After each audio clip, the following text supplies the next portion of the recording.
Multiple sclerosis is a progressive autoimmune and demyelinating disorder of central nervous system which involves brain and spinal cord. Multiple sclerosis की pathophysiology को अच्छे से समझने के लिए इस डायग्राम को हमें अपने माइंड में बिठाना पड़ेगा कि this side we have blood and opposite side पे हमारे पास ब्रेन है और ब्लड और ब्रेन के बीच में एक बैरियर है जिसको हम कॉमन भाषा में ब्लड ब्रेन बैरियर कहते हैं।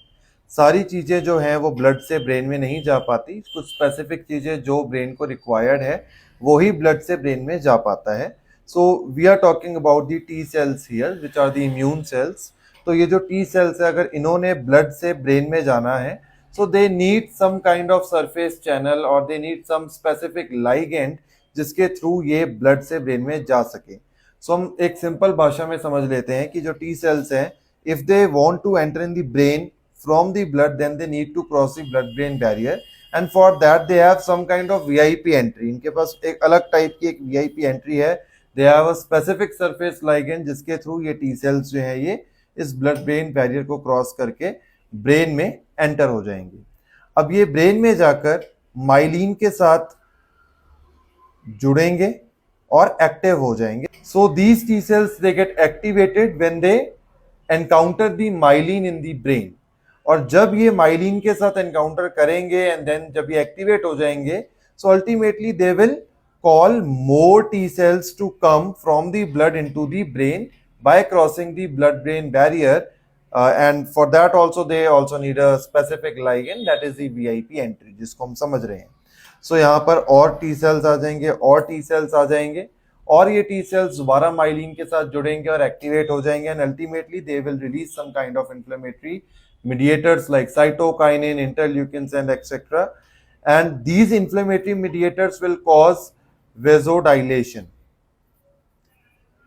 जैसे ही vasodilation होगी vessels dilate होगी। now the B cells will enter in the brain from the blood, the macrophages will enter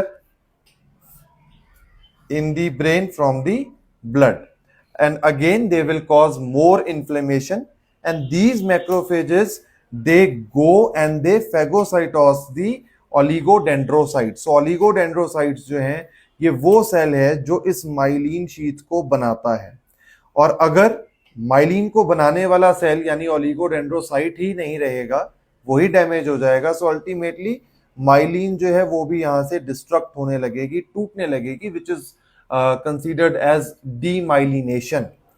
अब जब ये प्रोसेस चलता रहेगा तो इसको रोकने के लिए we have regulatory T cell. So regulatory T cell again from the blood it enters in the brain, this is RT regulatory T cell and now these regulatory T cells will inhibit the macrophages कि अब आप oligodendrocytes की और phagocytosis ना करें जिससे oligodendrocytes जो हैं वो हील हो सकें दोबारा से और दोबारा माइलिन शीथ को बना सके। एंड दिस प्रोसेस जब रेगुलेटरी टी सेल्स जाते हैं आपकी फेगोसाइटोसिस रुकती है, दोबारा से माइलिन बनती है क्योंकि आपके ओलिगोडेंड्रोसाइट्स जो हैं वो दोबारा प्रोलिफरेट करते हैं। This is called as रीमाइलिनेशन।